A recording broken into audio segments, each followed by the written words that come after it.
We had a couple guys in there that obviously was their first time to ever play in a college football game, first time for this group to play together.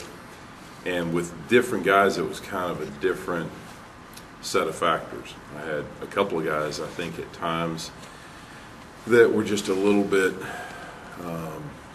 awestruck with the whole situation, just being in their first college game, played nervous, played a little bit hesitant, and just, didn't really ever cut it loose. Had a couple of guys that were just the opposite, were like at times overly aggressive and out of control, which isn't any good either. I would certainly rather have that than the other, because I can teach and coach that if a guy wants to give great effort. But in the offensive line, I always tell the guys, you got to start the block under control, then finish it mad. But you can't go mad from the very start and just try to knock somebody's head out, because you get overextended and you wind up just missing people. So we had a number of things going on.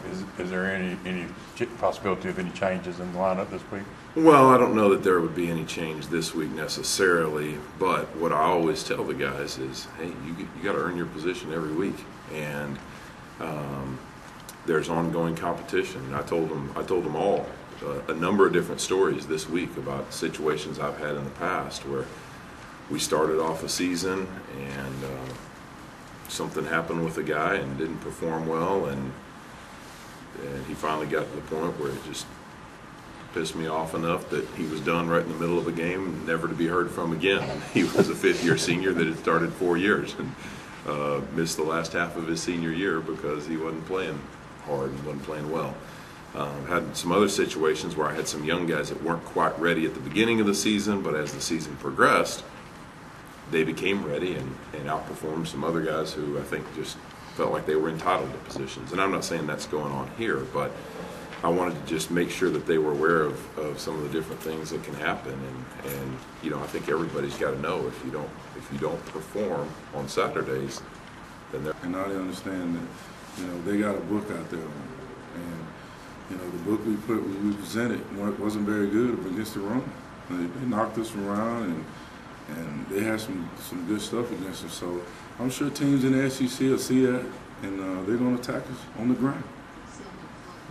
Is that for you as an old defensive tackle? Is that particularly bothersome to people to be able to line up and run the ball on you? Oh, it's always bothersome, because running the football on the defense is kind of like challenging your manhood. And when somebody just basically takes it and stuffs it down your throat, it's just like coming in your house and beating you up in front of your family, and you take it personal, especially as a D-line coach, because it all starts up front. Those are my guys, and I tell my defensive line that the ball comes by us first. We had the first opportunity to make the play. If you get behind us, it's our fault. So, I think they're going to take ownership of it, and I think they understand the importance of being physical and basically just being strong up front. Yeah, that's so important. It's on our end. If you don't communicate at offensive line, of course, quarterback gets sacked. But if you don't communicate on the back end, then it's fight zone. Because if one guy get turned loose, then guys running free, and that's what we never want. We never want to see guys running open. You see games where Gus Malzahn, the guy's eyes get caught in the backfield, guys stop communicating, and then next thing you know, Lutz and Curtin is not, nobody's running for 5 or 10 yards. That's lack of communication. Something broke down somewhere.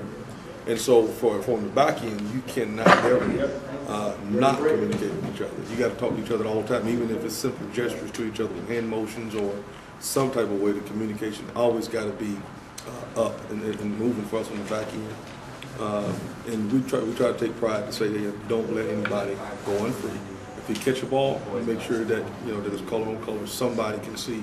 The quarterback can't see an open window, or try to throw the ball into some kind of tight space. But never ever let them run wide open. Again, a lot of depends on the plays, and remember how we do it is based off formations and based off what the defense was giving us, and the way they were playing, the things that he does best. He wasn't used because they didn't give us a chance to do those things. But it wasn't something that he didn't do or something that he was in trouble for, or because Emory played better than him. It was really based off the defense, what they dictated to us. So I'm hoping that this week, from what we see coverage-wise, that it'll allow him to get some more plays in. This week going to be a tell right here, because this is the best conference in football. This is the closest thing to the NFL you're going to get. And Mississippi State always been a bloodbath at Auburn. And so that's what we expect.